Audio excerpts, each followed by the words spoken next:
Hi there! This is Marvin Alegre of the Network Marketing Apprentice. In this video, pag-uusapan natin sa panahon ng pandemya or crisis, which is better if mag-i-start or magdagdag ka ng panibagong business, MLM or traditional business. Now, during pandemic, during crisis, aside sa we suffer our health, our mobility, isa sa mga apektado sa atin is our finances. Isn't that true? That's why, kailangan ng additional cash flow. Or else, limited yung ating movement, may sakit tayo, or may tinutulungan tayo na member ng ating family, we will suffer. We will struggle. So this video is dedicated if you are somebody na gustong makatulong sa iba. But first, isn't it true na dapat muna tulungan natin ang ating sarili? So, the best idea is start or add another business. Now, let's discuss ano yung mga advantages at mga disadvantages ng bawat isa. Let's also discuss ano yung mga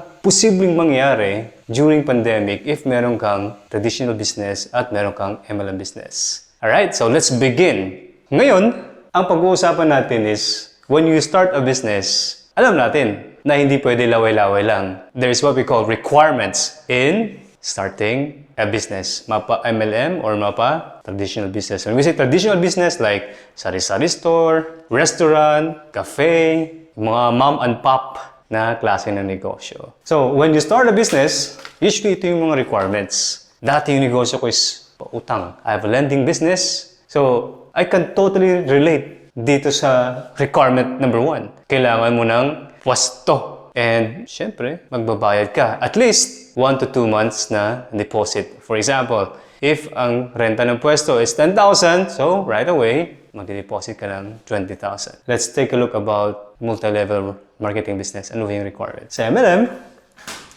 optional. Pag may pwesto ka, fine. Pag wala, okay lang. You can start your business kahit nasa bahay ka lang. As a matter of fact, when I started my MLM business, wala akong pwesto. Sa bahay lang. That's the power of MLM business.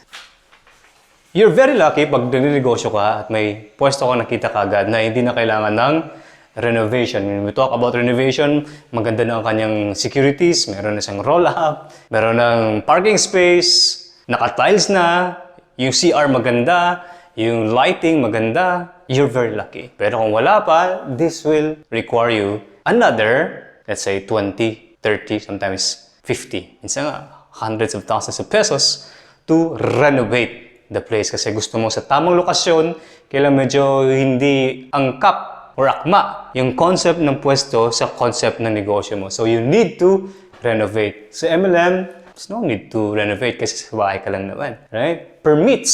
Siyempre, magbabayad ka ng tax. You have to secure your permits. Kung restaurant, mas lalong maraming permit. In MLM business or network marketing business, pag join mo, built-in na sa registration mo yung taxes. Okay? Kasi nababayad yung company ng tax. So, parang nag-franchise ka, okay? So, built-in na yung mga permits. Another that you have to consider when you join or start another business, pandemic man o hindi, you have to promote. You have to advertise your business. In MLM business, the same. Let's face it. Even nga Coca-Cola, Pepsi, mga malalaking company, they are already hundreds of millions in dollars, pero nag-advertise pa rin sila. How much more ikaw if nag-start ka ng negosyo? You have to let people be aware of your products and services. So, walang kaibahan.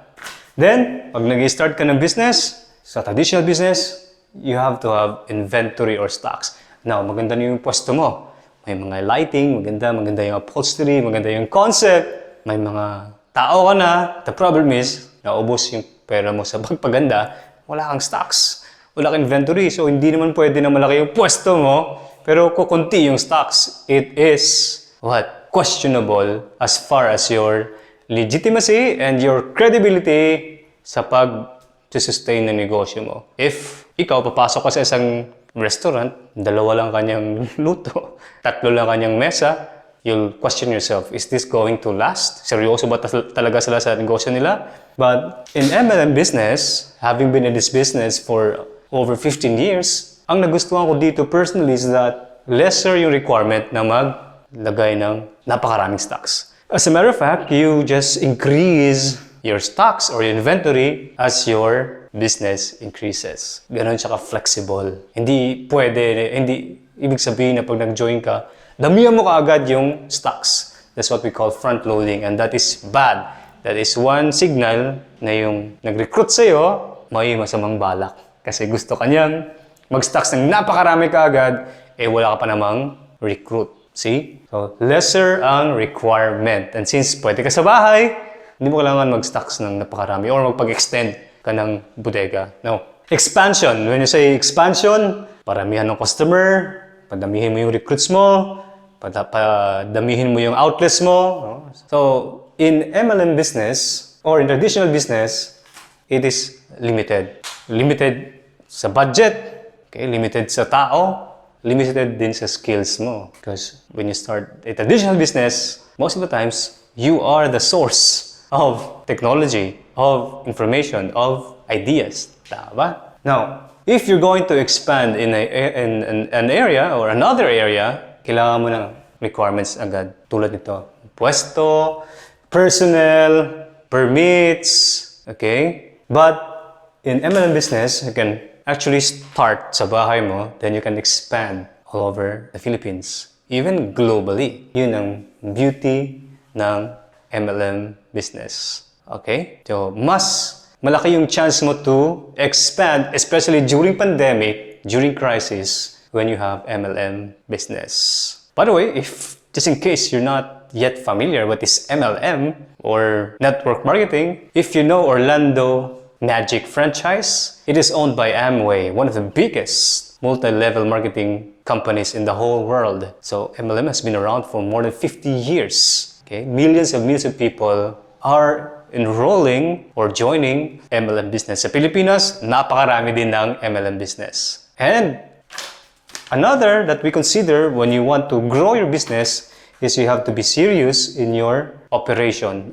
Ano ba yung negosyo mo? Nag-ooperate lang na MWF? Nandiyan ka? Wala. So, example, in traditional business, pag sarado yung pwesto mo, sarado din yung negosyo. If, for example, merong construction na nangyari, apektado yung pwesto mo kasi kailangan i-renovate yung daan, you are greatly affected. Now, this is the beauty of MLM business.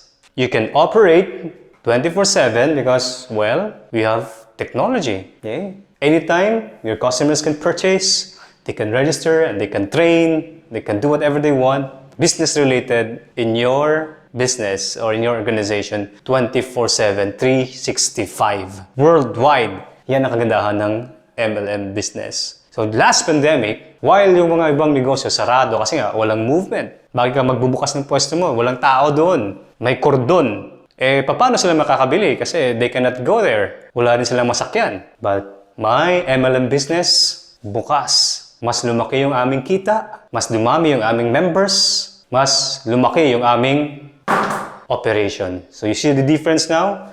So we have to consider if we're going to start a business, ano yung limitation and ano yung capacity natin to expand and also to operate. When your business is reliant sa yung availability, sa yung genius, sa yung oras, you have a very limited operation. Next, of course, yung negosyo, may risk. Any business, may risk. There's no such thing as zero risk. If somebody is telling you mag-invest ka lang ng pera, yayaman ka, wala kang gagawin, niloloko ka niya. At huwag kang magpaloko. Kaya maraming nai-scam. Mapa-network marketing businessman, mapa-traditional business, just the same, there is always risk involved. Right? So, ano ba yung mga risk ng negosyo? Well, sunog, baha, nakaw. So these are some of the risks. Yes? But you know what? In multi-level marketing business, that's why I'm here for more than 15 years na industry is because lesser ang risk na involved. Recent na nangyari. Nagkaroon ng malaking sunog dito sa aming lugar. Lahat-lahat ng mga matatagal na negosyo, they were all wiped out in just a click of a finger. So those who are just starting out, nalaglagan ng pwesto doon. And yun naman na may pwesto na matagal na, but they were not able to expand, Lahat-lahat ng kagamitan, ng savings, ng renovations doon sa area, nawala. Naging abo. Now, risk. Alright? In our business, in multi-level marketing business, ang kagandahan dito is it's basically a people business. How can you wipe out thousands of people? Pag may sunog, then we're very sad, but it's isolated. If you have an organization all over the Philippines, pag may baha doon sa Bicol, well, you still have group in Davao. Okay? Well, pag may pandemya, you still have groups in Hong Kong. Still groups in Taiwan. Tsaka hindi lahat-lahat nakakaranas ng sunog, baha, nakaw at the same time. That's the power of having a multi-level marketing business. Still, may risk pero much lesser. Now, consider this for example. What if nangyari sa'yo yung nangyari sa mga nasunugan and then lahat-lahat ng savings mo nandoon? Katulad ng isa, kakauwi lang galing sa labas, wala na siyang plano bumalik. So all his savings, nilagay niya sa kanyang motorcycle shop. The problem is, boom ko na nasunog. So, he was so devastated. Unlike dito, dabihan mo lang yung organization mo, promote mo lang na promote, you train leaders, you expand area by area, use technology, you have greater chance to survive itong mga man-made at mga natural calamities. And another is leverage. You see, dito, especially if you're starting out, just like yung nagnegosyo ako lahat-lahat. Siyempre, ikaw yung opener, ikaw yung closer, ikaw yung janitor, ikaw yung collector, ikaw rin yung nagka-canvas, nagma-market, ikaw rin yung cashier, ikaw rin yung nagma-manage. Then pag lumaki na yung kita, then you hire other people. You add more people in your business. But the problem is, ito yung isa sa mga reality when we start a business. Our leverage is tayo lang. Okay? May sinasabi yung isang mayaman na tao. Back then, J. Paul Getty, sabi niya, I'd rather have 1% of my effort than just 100% of my own effort. So this is the case. You are involved, but still, times 1 yung effort mo. Samantala ito, since people business, even if you just work 1% or 20%, 30%, but if you have an organization of 100 people and they produce even just 1%, still, you get 100%. The same dito, 100% pa rin. But what's the difference? In this example, if you work, you earn. If you're there in the business, you're earning. But if your business closes, any number multiplied by 0 is 0. That's why yung mga negosyante na hindi nakapag-invest na kanilang systems, when they go abroad, they're so worried na baka anong mangyari sa babalikan nilang negosyo. In this business, if you have leaders, if you have trained them, and they are all over the places, kahit mawala ka ng minsan, pupunta ka ng bakasyon, 3 days, 1 week, even a month, pagbalik mo, still, sometimes you are surprised, mas malaki pa yung negosyo mo kaysa nung iniwan mo. That's the power of what we call leverage. And the beauty of this business, there are people that you recruit, that you train, that eventually they become more equipped, much better in terms of skill, money, connections kaysa sa'yo. But since you help them, you're the one who recruited them, you are a beneficiary ng kanilang genius, ng kanilang time, ng kanilang pera. Talk about OPM, sabi ni Robert Kiyosaki. One way to get rich is through other people's money. And OPT, other people's time. Because whatever you do in your life, you only have 24 hours a day. You cannot have 26 hours. So the richest people in the world, they look for networks, they build networks because of this formula, 1% times 100, because of, again, the word is leverage. Another is the opportunity to earn passive income. Like for example, gumagawa ka ng malaking building, may mga rental properties ka, if you have lots of experience and lots of money, lots of financing, you can have passive income sa additional business. But it's going to take a while, right? 5 to 10 years, sometimes longer than that, to have your passive income. This is harder and longer. And if you are a beginner, lalo na, right? Crisis. Tatay ako ng negosyo, looking for passive income. That's too difficult. But in this business, in multi-level, it's a lot quicker. Kasi nga, there are people who you recruit and train along the way na mas magaling kaysa sa'yo, mas may resources, mas malaki ang kanilang sakop. And anybody who's been into network marketing na naging successful can attest to this phenomenon. Tama ba yung term? Quicker yung process to create passive income.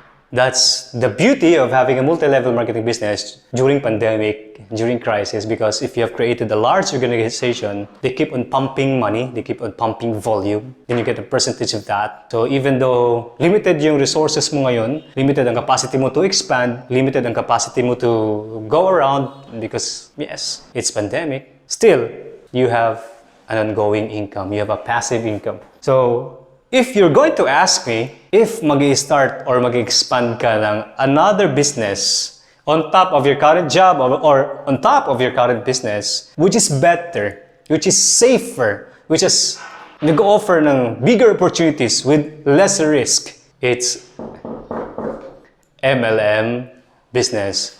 And you know what? This is the perfect time to join any MLM business. Why? It's because, number one, alam na ng tao yung network marketing. We are now aware what is MLM, what is network marketing. Okay? Number two, it's easier to spread your information, your products and services ngayong panahon. We have free tools like YouTube, Facebook, social media, the cell phone. You can do that using these tools to promote your products and services. The real challenge is when you start a business, it's a lot better if tatanungin mo ako, if I'm going to start all over again, I will need somebody who is better, who is ahead of me, who's somebody who can teach me. Because I've committed a lot of mistakes building the business and it cost me millions of pesos. I earned millions in multi-level marketing business. I've traveled local and abroad because of the business, of the income that was provided by multi-level marketing business. But if there's one thing that I hate and I regret is that when I joined the business, wala akong tao na talagang nagtutok sa akin, nag-mentor sa akin, right? Tony Robbins, one of the greatest coaches of all time, and the most expensive too. Kino-coach niya mga presidente, mga athletes. Sabi niya, if there's one hack, one shortcut in life, if there's one sure na process wherein you can get faster to where you want to go, is this. Look for mentors, look for coaches, look for people who are way ahead of you that can teach you what to do where you wanted to go. That's Tony Robbins. So if you guys like the concept of starting or adding another business ngayong pandemic, if you want to have plan B, I highly recommend multi-level marketing business. Especially if you're a beginner, this is great because the skills, the tactics, the training, the education that you will get from this, you can use it or you can use them to start your traditional business later on. You're more equipped if you transition dito. Why? Ang ganda kasi nito, meron support, meron kang mga, we call that upline sponsors to help you grow your business. Dito, sometimes you're on your own, right? Magaling kang magluto ng cake. You thought that you can be successful if you become an entrepreneur. Then, reality sank in. It's because the skill set of cooking a cake is different from the skill set that you need to run a business. You see? So that's why this is a lot better. So, in case nagustuhan mo tong topic na to, and like most people na successful, they add another source of income, and number two, they prepare rather than repair. Right? Sabi nga, the best time to repair the roof is when the sun is shining. You must have a plan B because you're better prepared pag may crisis. Tayo, since we have not prepared, anong nangyari sa atin? We're wiped out. But those who have prepared financially, they did not just survive, but actually thrived or took advantage or maximized the opportunities available during crisis. So once again, this is Marvin R. Alegre. Thank you so much for your time. If you are interested, gusto mo mag-start ng another business, ano ba yung pwede kong MLM na pag-umpisahan? Click the link below and let's talk about it. Let's see if you're qualified to do this business. Always remember, find your voice, invest in yourself, teach what matters, and we always say in Network Marketing Apprentice, every expert was once a beginner. Thank you and see you next time.